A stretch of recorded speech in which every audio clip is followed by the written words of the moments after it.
Hello दोस्तों, tricks for all students में आप सभी का एक बार फिर से स्वागत है। देखिए दोस्तों, आज की इस वीडियो में हम perspective on international relation and world history का एक चैप्टर नाजीवाद को पढ़ेंगे। देखो दोस्तों, आपका जो चैप्टर है वो है फासीवाद और नाजीवाद। फासीवाद को हमने ऑलरेडी एक वीडियो में पढ़ लिया है। इससे पहले जो वीडियो बनाई गई थी, आप चाहे तो फर्स्ट पार्ट कह लो उसको, बट उसमें आपको फासीवाद पूरी तरह पढ़ा दिया गया है। और इस वीडियो में आपको नाजीवाद पूरी तरह पढ़ाया जाएगा और फासीवाद और नाजीवाद दोनों को पढ़ने के बाद आपका एक चैप्टर जो कि आपके सिलेबस का है वो खत्म हो जाता है।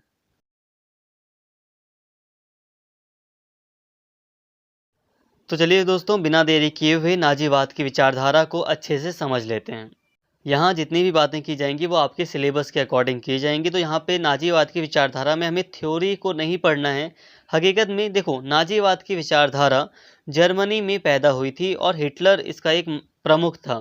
ठीक है, तो नाजीवाद की विचारधारा में के अंतर्गत जर्मनी ने जो जो चीज़ें अपनाई, जो जो तरीके अपनाए, उसको हम नाजीवाद का एक हिस्सा मानते हैं। तो ये सारी चीज़ें हम पढ़ेंगे। तो फ्रेंड्स, जर्मनी में नाजीवाद का उदय हुआ था। अब हम बात करते हैं कि आखिर नाजीवाद होता क्या है। नाजीवाद मुख्यतः जर्मन शासक एडोल्फ हिटलर की विचारधारा थी। यह विचारधारा सरकार और आम जन के बीच एक नए रिश्ते के पक्ष में थी। इसके अनुसार किसी भी योजना का प्रारंभ तो सरकार करे, परंतु वह योजना जनता और सरकार की भागीदारी से चले। कट्टर जर्मन राष्ट्रवाद, देश प्रेम, विदेशी विरोधी आर्य और जर्मन हित इस विचारधारा के मूल अंग हैं। प्रथम विश्व युद्ध के बाद नाजी यहूदियों से सख्त नफरत करने लगे।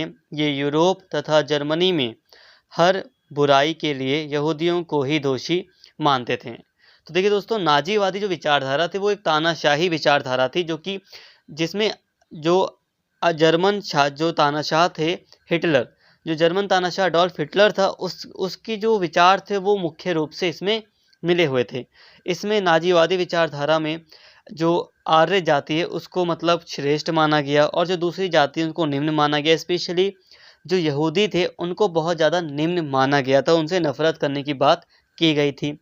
कट्टर राष्ट्रवाद की, देश प्रेम की बात की गई थी, विदेशियों से नफरत की बात की गई थी। तो यही नाजीवादी विचारधारा थी। देखो दोस्तों, विचारधारा को अगर आप नहीं भी समझ पा रहे, बट तब भी आप बस इतना समझो कि जो विचारधारा है ये एक तानाशाही विचारधारा है और इसमें जर्मन विचार है। जो जर्मन तानाशाह अडोल्फ हिटलर है उसके मुख्य रूप से विचार जुड़े हुए हैं। तो चलिए दोस्तों, अब हम बात करते हैं कि आखिर नाजीवादी विचारधारा का उदय क्यों हुआ, जो कि मेन टॉपिक है यहाँ पर। ठीक है, नाजीवादी क्या था ये हल्का हल्का समझ लिया, बहुत है इतना। नाजीवादी विचार का जो उदय है उसके कारण को अगर हम समझ लेंगे तो काफ़ी डिटेल में आपको सारी बातें क्लियर हो जाएंगी। पहला जो कारण था नाजीवाद के उदय का वो था पेरिस शांति सम्मेलन। प्रथम विश्व युद्ध के पश्चात पेरिस शांति सम्मेलन में पराजित जर्मनी के साथ वर्साई की संधि की गई और एक बड़ी धनराशि युद्ध क्षतिपूर्ति के रूप में, जुर्माने के रूप में जर्मनी के ऊपर आरोपित की गई। उसकी सैनिक शक्ति को कमजोर कर दिया गया और उसके क्षेत्रों का बंटवारा किया गया, जैसे कि कुछ क्षेत्र पोलैंड के नियंत्रण में आ गया। इस तरह जर्मनी के साथ बदले की भावना से कार्यवाही की गई। अतः जर्मन जनता का अपमान हुआ और उसका राष्ट्रवाद आहत हुआ। ऐसे में जर्मन जनता के सम्मान की पुनः स्थापना की बात कर हिटलर ने जन समर्थन हासिल किया। यहाँ प्रश्न उठता है कि यदि वर्साई की संधि एवं उसके प्रावधान हिटलर की तानाशाही के उदय का कारण थे, तो उसका शासन तो संधि के कुछ वर्षों के भीतर ही स्थापित हो जाना चाहिए था। किंतु 1933 में जाकर हिटलर की तानाशाही शासन की स्थापना हुई। दरअसल संधि के इतने वर्षों पश्चात तानाशाही शासन की स्थापना का कारण यह था कि तात्कालिक जर्मन प्रजातांत्रिक शासन अर्थात वाइमर गणतंत्र सुधारों के माध्यम से वर्साई संधि की कठोरता को कम करने का प्रयास कर रहा था। देखिए दोस्तों, पेरिस शांति जो सम्मेलन हुआ था उसमें वर्साई की संधि की गई थी जर्मनी के साथ, जिसके तहत जर्मनी के ऊपर बहुत ज़्यादा जुर्माना लगाया गया था। युद्ध की क्षतिपूर्ति के लिए जर्मनी के ऊपर बहुत ज़्यादा जुर्माना लगाया गया था, जर्मनी से बहुत ज़्यादा पैसा लिया गया, जिसके कारण जर्मनी की पूरी अर्थव्यवस्था पूरी तरह खराब हो गई थी और जर्मनी के साथ बदले की कार्यवाही करते हुए उसकी जो सैनिक शक्ति थी उसको भी पूरी तरह खत्म कर दिया गया। ऐसी कई सारी नीतियाँ बनाई गई जिसके तहत उसमें डिसाइड किया गया कि वो अब सेना नहीं रखेगा। नेवी की जो शक्ति थी जर्मनी की उसको बहुत कम कर दिया गया, तो बहुत सारी चीज़ें की गई थी। एक अपमानजनक संधि थी वर्साई की संधि। इसे थोड़ा डिटेल में अभी हम देख लेंगे। बट जो वर्साई की संधि जर्मनी के साथ फर्स्ट वर्ल्ड वॉर के बाद की गई थी वो एक बहुत ही ज़्यादा अपमानजनक संधि थी। अब कहा जाता है कि इस संधि के कारण ही हिटलर एक तानाशाह शासक के रूप में सामने आया। बट हिटलर थोड़ा लेट में आया, क्योंकि संधि तो लगभग 1919 के आसपास कर ली गई थी। जब जैसे ही वर्ल्ड वॉर खत्म होता है तो उसी के आसपास कर ली गई थी। बट हिटलर का जो शासन है वो 1933 से शुरू होता है एक तानाशाह के रूप में, तो काफ़ी लेट एक तानाशाह के रूप में शुरू हुआ। इसका कारण ये था कि जो वहाँ पर जो लोकतांत्रिक सरकार थी, वाइमर गणतंत्र के अंतर्गत जो सरकार थी वहाँ पर जर्मनी में, वो सुधार कर रही थी। सुधारों के माध्यम से वो चाहती थी कि जर्मनी की स्थिति अच्छी हो जाए। बट हिटलर ने अपना जोर लगाए रखा। हिटलर ने हमेशा जर्मनी को में लोगों को विश्वास दिलाया कि हम अपना बदला लेंगे, तो इसीलिए वो एक तानाशाह शासक के रूप में सामने आया। बट फिर भी ये कामयाब होने में थोड़ा लेट हुआ। 1933 में ही वो एक तानाशाह के रूप में सामने आया था। 1925 की लोकार्नो संधि के संदर्भ में इसे समझा जा सकता है, जिसके तहत जर्मनी को राष्ट्रसंघ का सदस्य बनाया गया। इन प्रयासों के बावजूद भी जर्मनी की सरकार जर्मन राष्ट्रवाद को संतुष्ट करने में असफल रही। इतना ही नहीं, 1929 की वैश्विक आर्थिक मंदी ने जर्मन अर्थव्यवस्था एवं शासन की कमजोरियों को उजागर कर दिया। परिणाम स्वरूप जर्मन जनता के असंतोष में वृद्धि हुई, जिसका लाभ हिटलर ने उठाया। यहाँ महत्वपूर्ण बात यह है कि हिटलर लगातार वर्साई संधि के अपमानजनक प्रावधानों को जर्मन जनता के समक्ष उठाता रहा और उनके असंतोष को उग्र करता रहा। परिणाम स्वरूप एक तरफ प्रजातांत्रिक शासन से लोगों का विश्वास कम होता रहा, तो दूसरी तरफ हिटलर के प्रति लोगों का आकर्षण बढ़ता गया। इस दृष्टि से वर्साई की संधि और उसके अपमानजनक प्रावधानों ने जर्मनी में नाजीवाद के उद्भव को आधार प्रदान किया। देखो दोस्तों, कई बार क्वेश्चन आता है कि वर्साई की संधि ने किस तरह से नाजीवाद का उदय करने में एक महत्वपूर्ण भूमिका निभाई, या फिर सेकेंड वर्ल्ड वॉर को शुरू करने में वर्साई की संधि का क्या अहम रोल रहा था। तो आप ये पेरिस जो शांति सम्मेलन था, इसमें जो वर्साई की संधि हुई थी, इन सभी बातों को आप ऐसे क्वेश्चन में लिखकर आएंगे। देखो, वर्साई की संधि का एक इम्पॉर्टेंट रोल था सेकेंड वर्ल्ड वॉर शुरू करने में और नाजीवादी विचारधारा के उदय में। हिटलर नाजीवादी विचारधारा के अंतर्गत तानाशाही शासन को लाना चाहता था और वो कामयाब भी हो जाता है। क्यों? क्योंकि वर्साई की संधि जो थी वो बहुत अपमानजनक थी। किसी भी देश के लिए अगर कोई भी संधि होती है जिसमें उसका घाटा होता है तो उसके लिए अपमानजनक होती है। तो जर्मनी के लिए ये अपमानजनक संधि थी, जिसकी ओर उसने अपने भाषणों में लोगों को बताया। हर बार वो अपने भाषण में ऐसी संधि के बारे में बोलता रहा।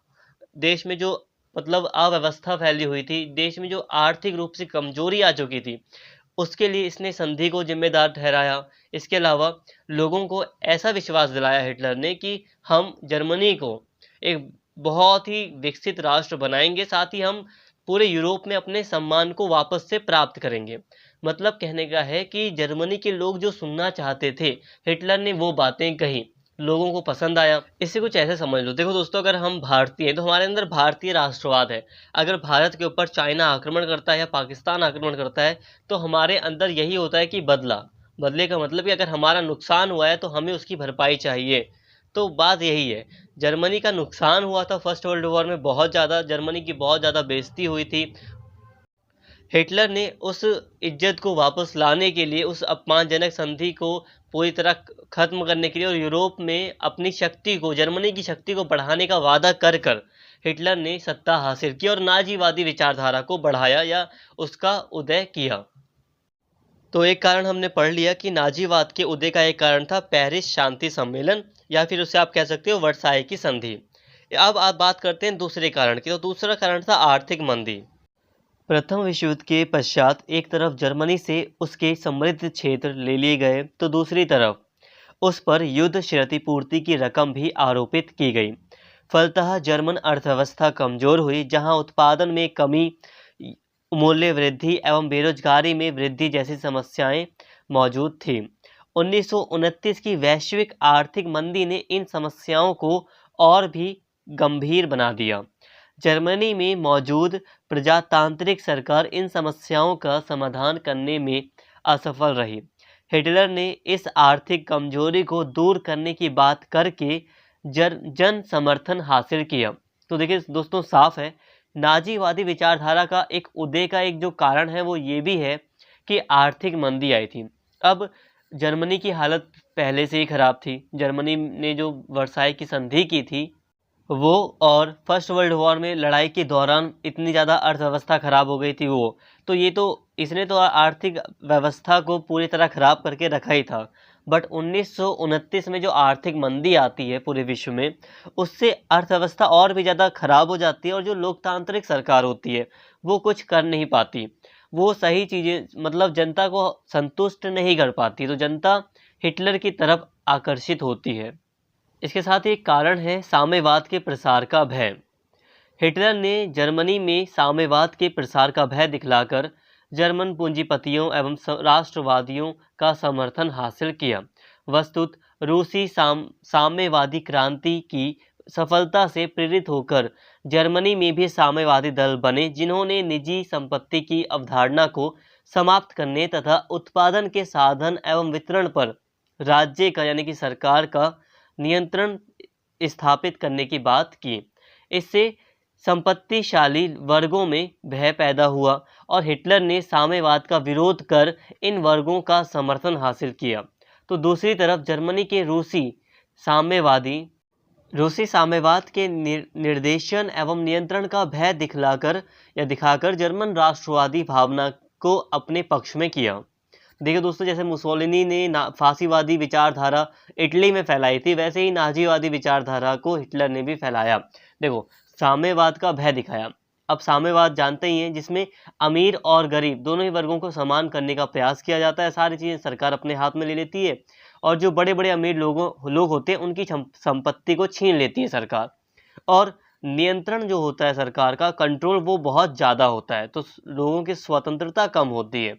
तो ऐसे में हिटलर ने ये साम्यवाद का विरोध किया और इसी कारण से जो पूंजीपति थे उनको डर था, भाई साम्यवाद फैल रहा है। रूसी क्रांति से प्रभावित होकर जर्मन में भी बहुत सारे लोग साम्यवादी क्रांति करना चाह रहे थे, इसके लिए साम्यवादी दल भी बन गए थे। तो जो पूंजीपति लोग थे, जो अमीर वर्ग था, उसने पूरी तरह हिटलर का समर्थन किया। तो दूसरी तरफ जो किसान थे, मजदूर थे, भाई वो तो साम्यवादी क्रांति चाहते थे, साम्यवाद का शासन चाहते थे, लेकिन हिटलर ने उनको दिखाया कि साम्यवाद आएगा तो स्वतंत्रता छिन जाएगी, बहुत ही कड़ा नियंत्रण होगा। तो इसलिए उसने राष्ट्रवादी विचारधारा को अपने पक्ष में रखा, साम्यवाद का विरोध किया और इससे उसे काफ़ी जन समर्थन हासिल हो गया। सारी चीज़ें दोस्तों क्लियर होंगी, बस वीडियो आप एंड तक देखिए, ठीक है। बहुत सारी चीज़ें समझाने लायक है ही नहीं, क्योंकि जब मैं रीड करता हूँ फर्स्ट टाइम ही आपको समझ में आ जाती हैं, बट फिर भी मैं कंक्लूज़न में आपको सारी चीज़ें थोड़ी थोड़ी बताते रहूँगा, ताकि आपका जो मतलब आप जो कनेक्ट हैं इन चीज़ों से उनको समझ सकें। तो प्लीज़ आप बस पूरा देखिए वीडियो को, एट द एंड आपको सारी चीज़ें समझ में आ जाएंगी। इसके साथ ही एक कारण था यहूदियों का विरोध। हिटलर ने यहूदी विरोध की नीति के माध्यम से जर्मन जनता का समर्थन हासिल किया। वस्तुत जर्मनी में यहूदी सीमित संख्या में थे, किंतु उनकी आर्थिक स्थिति मजबूत थी। वे औद्योगिक, व्यापारिक, बैंकिंग क्षेत्र में अपना प्रभाव रखते थे। इस तरह यह जर्मनी का एक संपन्न वर्ग था, अतः जनसाधारण इन्हें शोषक मानकर इनसे घृणा करता था। हिटलर ने जर्मनी की पराजय का कारण यहूदियों के भ्रष्टाचार को बताया और कहा कि इन्होंने प्रथम विश्व युद्ध के दौरान अपने आर्थिक लाभ को प्रमुखता दी और जर्मन सैनिकों को निम्न गुणवत्ता की युद्ध सामग्री की आपूर्ति की। फलतः जर्मनी पराजित हुआ। इस तरह यहूदियों के विश्वासघात की वजह से जर्मनी का अपमान हुआ। इसी क्रम में हिटलर ने यहूदियों का दमन करने की बात करते हुए उन्हें जर्मनी से बाहर निकालने की बात की और जन समर्थन हासिल किया। तो दोस्तों, इस तरह जर्मनी में हिटलर ने अपना तानाशाही शासन स्थापित किया। देखो, अब हिटलर ने यहूदियों का विरोध किया। अब एक जो वर्ग था, जो संपन्न वर्ग था, उसका विरोध किया, जिससे जो जर्मनी के लोग थे वो भी खुश नहीं थे, वो भी एक तरह से जल रहे थे। क्यों? वो भी दुखी थे। वो मानते थे कि जो यहूदी हैं भाई वो संपन्न है और वो हमारा शोषण कर रहे हैं, तो इसलिए वो भी खुश नहीं थे। वो भी नहीं चाहते थे कि यहूदी लोग हमारे देश में रहें। अब ऐसा उनको भड़काया भी गया हिटलर के द्वारा। हिटलर ने कहा हमारा देश जो हारा है उसका कारण यहूदी हैं।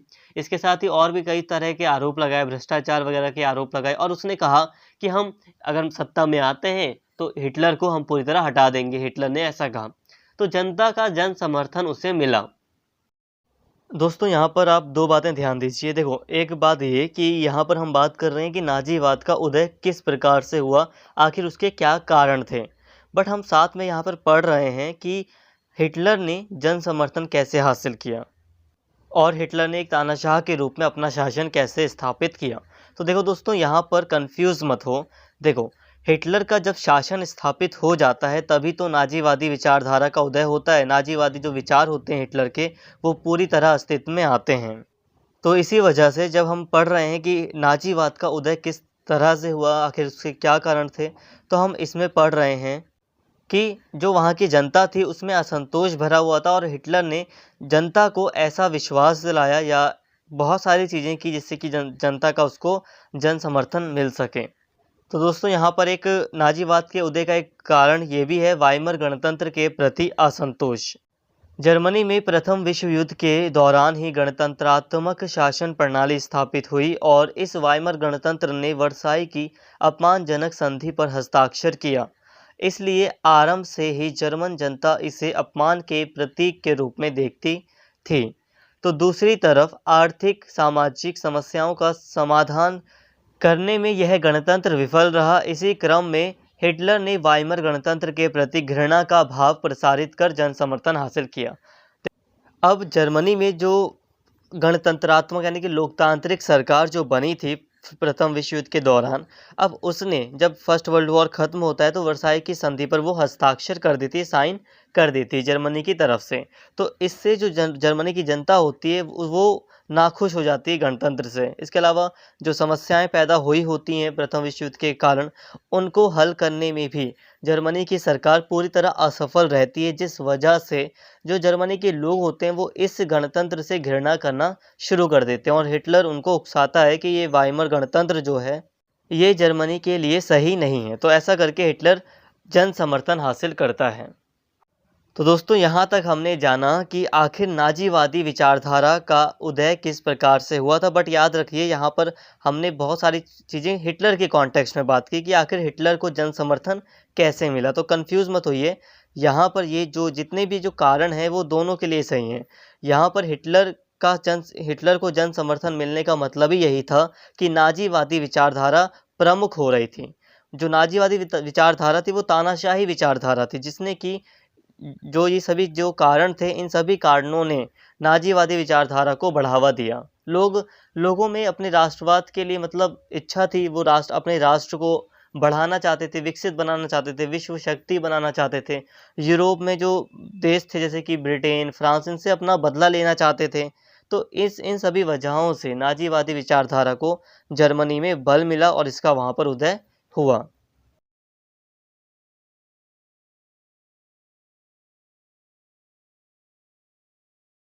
दोस्तों अब हम बात करते हैं नाजीवाद के सिद्धांत की, यानी कि नाजीवाद की विशेषताओं की, कि आखिर नाजीवाद के क्या कैरेक्टरिस्टिक्स हैं, क्या प्रिंसिपल्स हैं। नाजीवाद की मुख्य मुख्य बातों को अब हम यहाँ पर जान लेते हैं। देखिए दोस्तों, यहाँ पर पहला है कि जो नाजीवाद है वो लोकतंत्र विरोधी है।